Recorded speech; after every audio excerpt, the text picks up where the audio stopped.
Hello friends, कैसे हैं आप। आज आज हम उस महामारी की बात कर रहे हैं जिससे पूरी दुनिया त्रस्त है। पूरी दुनिया त्राहिमाम कर रही है, जो कोरोना वायरस के नाम से जाना जा रहा है। इसका नामकरण किया गया है कोविड-19। कोविड-19 के नाम से इस कोरोना महामारी को संकेतित किया गया है। ये हमारे देश में ही नहीं, विश्व के समस्त देशों को बहुत बुरी तरह से इसने ग्रस्त कर रखा है। आज हम इस मुकाम पर हैं कि अमेरिका, ब्रिटेन, ब्राज़ील जैसे देश बहुत ही बुरी तरह से इससे त्राहिमाम कर रहे हैं, लेकिन भारत में एक स्टेमिना है।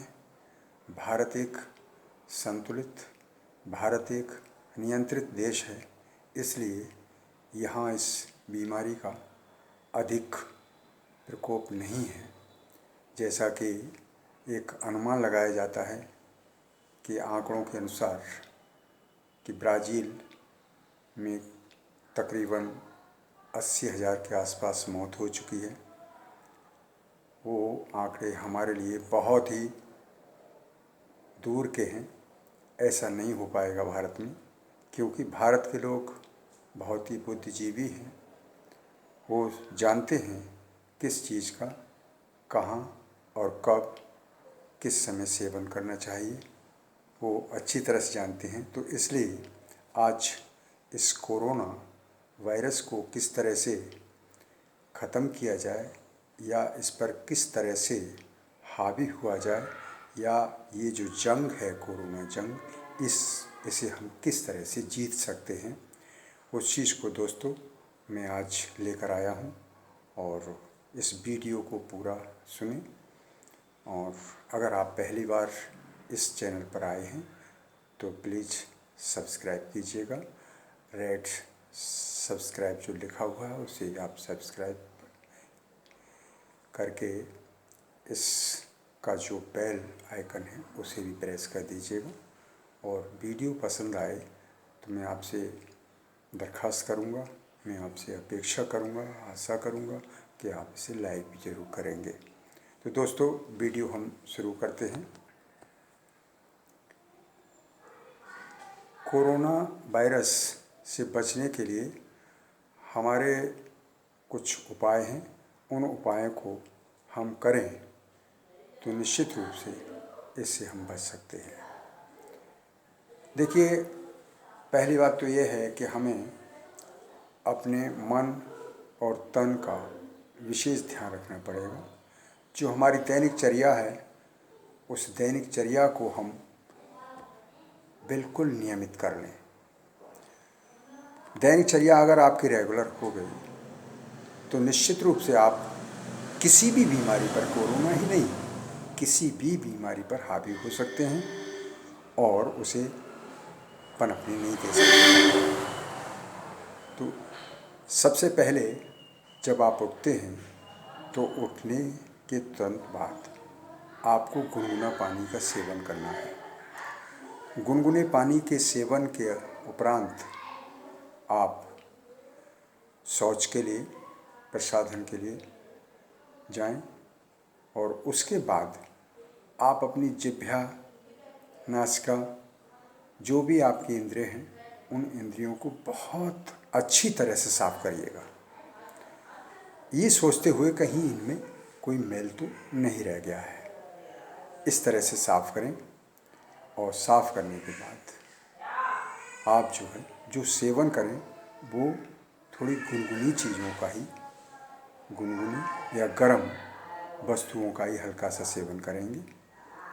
जैसे चाय है आप ले लीजिएगा, कॉफ़ी है ले लीजिएगा, तुलसी के पत्ते डालकर लेते हैं, बहुत अच्छा है। और ये आपकी जो चाय जो आती हैं कई आयुर्वेद कंपनियों के, किसी का नाम मैं नहीं ले पा रहा हूँ, उन कंपनियों की चाय जो है आप इस्तेमाल कर सकते हैं। वो उसमें आयुर्वेद की जड़ी बूटियों से बनी हुई होती हैं, आयुर्वेदिक फार्मूले के अनुसार। वो आपके लिए बहुत ही ज़्यादा सुखद रहेंगी और लाभप्रद रहेंगी। और घर से बाहर निकलते हैं तो उस समय आपको विशेष ध्यान रखना है कि आप अच्छी तरह से अपना निकलें, किसी के साथ ना रहें, दूरी बनाए रखें। जैसा कि सामाजिक दूरी हमारा मेडिकल साइंस भी कह रहा है, गवर्नमेंट भी इस बात के लिए कह रही है कि सामाजिक दूरी बनाए रखिएगा। लॉकडाउन का मतलब ये है कि सामाजिक दूरी बनाए रखने से है, तो सामाजिक दूरी बनाए रखना बहुत ही अपरिहार्य हो रहा है, हमारे लिए बहुत ज़रूरी है। और आप देखते हैं कि आप 3-4 चीज़ जो ऐसी हैं जिनका सेवन आप कर लें तो उम्मीद ये है कि कोरोना नहीं आपके पास आएगा। वो क्या क्या है? गिलोय का सत्व और तुलसी का सत्व। गिलोय आमतौर से आपको मिल सकती है, गिलोय की बेल होती है और वो आसानी से मिल जाती है। और आसानी से अगर नहीं मिल पा रही है आपको तो गिलोय का सत्व आता है, एक पाउडर के रूप में आता है, उसे ले लीजिएगा। और तुलसी के बीज भी हैं, पत्ते भी हैं, ये सारे हमारे दुकान से मिल जाते हैं। उसके बावजूद भी आप जो है इसका एक अर्क आता है तुलसी का, उस तुलसी के अर्क को आप ले लीजिएगा, उसमें से 2 बूंद डालिएगा पानी में, गुनगुना पानी करके 2 बूंद तुलसी का अर्क डालें और तकरीबन 4 बूंद गिलोय का सत्व डालें और दोनों को मिक्स करके आप पी जाएं। दिन में ऐसे 2 या 3 बार अवश्य पी लें ऐसे, क्योंकि तुलसी जो है हमारा जो इम्यूनिटी पावर है उसे रेज करता है, उसे बढ़ाता है। तुलसी का सेवन करने से आपके जो वसा है, जो अनुपयुक्त अनैच्छिक वसा है, फेट है, कार्बोहाइड्रेट है या कोई भी है तत्व, वो तत्व उतना ही रखेगा तुलसी का सत्व जितनी आवश्यकता है। बाद बाकी सबकी छटनी कर देता है। इवन देन मोटापा भी आपका बहुत कम हो जाता है इससे, तुलसी का सत्व डेली पीने से, क्योंकि प्रसाधन भी बहुत अच्छा रहता है, शौच बहुत अच्छा रहता है। तो ये चीज़ आप ज़रूर इस्तेमाल करें। और अगली चीज़ ये है कि आपने जो अपने प्रयोग की चीज़ें रखी हैं उन पर एक ऐसी निगरानी रखें कि जो टच करें हम तो उसे दोबारा एकदम टच ना करें। टच करें तो सैनिटाइज़र का प्रयोग करें। क्यों? ये बीमारी एक ऐसी अजीब बीमारी है जो सिर्फ इस पर्सन से है। टचेबिलिटी इसका एक मेजर फैक्टर है। टचेबिलिटी को अगर हम अनटचेबिलिटी में तब्दील कर दें तो उम्मीद है कि हम इस रोग से बहुत ज़्यादा से ज़्यादा मुक्त रह सकते हैं। ध्यान रहे कि हम किससे मिल रहे हैं, कैसे मिल रहे हैं, और मिलने के बाद उसके बाद हम तुरंत आएँ। सबसे पहले अपने हाथ में ज़्यादा से ज़्यादा देर, तकरीबन 20 या 30 सेकंड हाथ धुलना बहुत ज़रूरी है। और साबुन आमतौर से मिल ही जाता है घर में, कोई दिक्कत नहीं है, हर आदमी के पास साबुन रहता है। और सैनिटाइज़र नहीं है जो ले सकते हैं, जो लोग कैपेबल हैं वो सैनिटाइज़र का प्रयोग कर रहे हैं। जो कैपेबल नहीं हैं वो सैनिटाइज़र का प्रयोग ना करके साबुन का ही प्रयोग करके अपना काम चला रहे हैं। तो साबुन का प्रयोग निरंतर करते रहें। जब भी घर में घुसें तो साबुन का हाथ बढ़िया तरह से धोएं और मुंह पर भी थोड़ा सा लगाएं।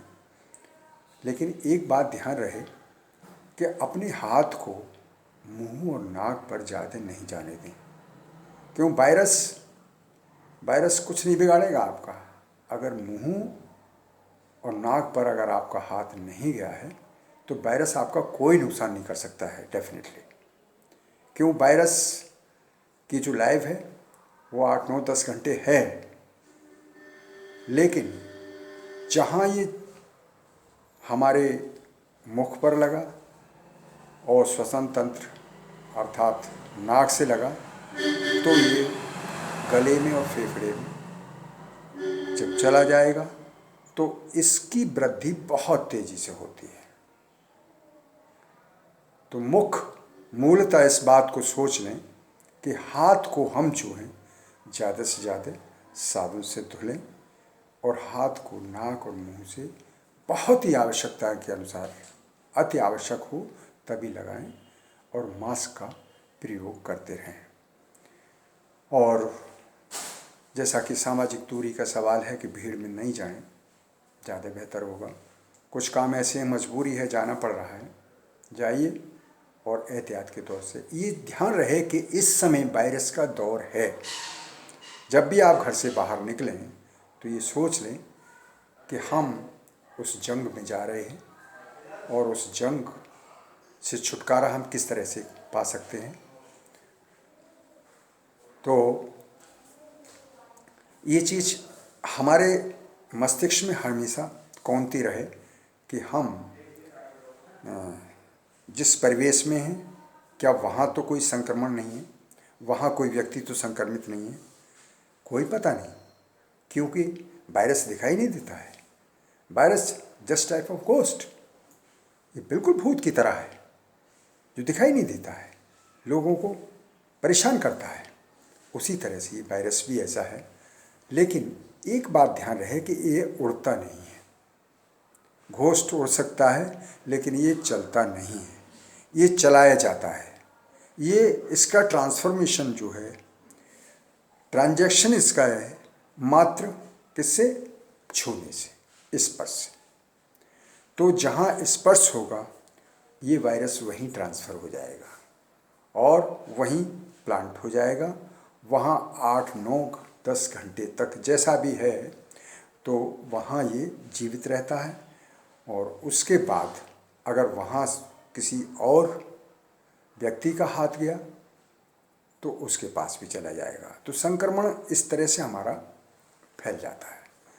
तो ये बात हमेशा दिमाग में कौंधती रहे कि हम अगर किसी भीड़ वाले इलाके में जा रहे हैं तो संक्रमित हो सकते हैं। उन वस्त्रों को भी आप बिल्कुल अलग टांगें। उनका प्रयोग 10-12 घंटे से पहले न करें। हो सके तो उन्हें साबुन के पानी में डुबो कर रखते हैं। तो इन चीज़ों का विशेष अगर ध्यान रखेंगे। दूसरे ये है कि मार्केट से जो भी चीज़ लाते हैं हम, क्या पता वो संक्रमित हो। ध्यान रहे कि वो है या नहीं संक्रमित, लेकिन हमें सोच लेना चाहिए कि ये संक्रमित हो सकती है। अगर ऐसी दशा में कि वो संक्रमित हो सकती है तो हमें वही उपचार करना चाहिए जो हम अपने हाथों के साथ कर रहे हैं। साबुन से जो धुलने लायक वस्तु है धुलिए, जैसे फल और सब्जी है।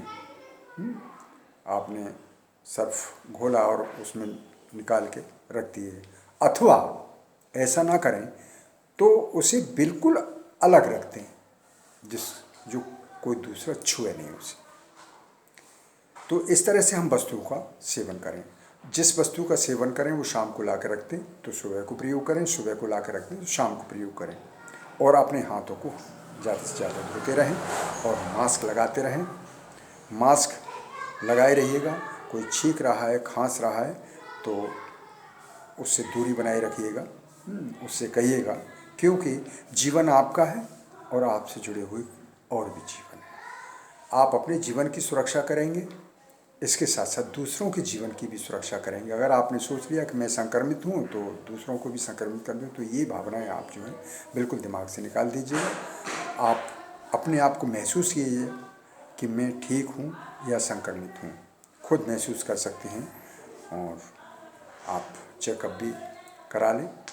वैसे ये है कि इतना ही काफ़ी है कि आप इतना कर लेंगे तो उम्मीद ये है कि संक्रमण आपके पास नहीं आएगा और कोरोना वायरस से आप मुक्त हो जाएंगे। इन्हीं शब्दों के साथ जय हिंद, जय भारत।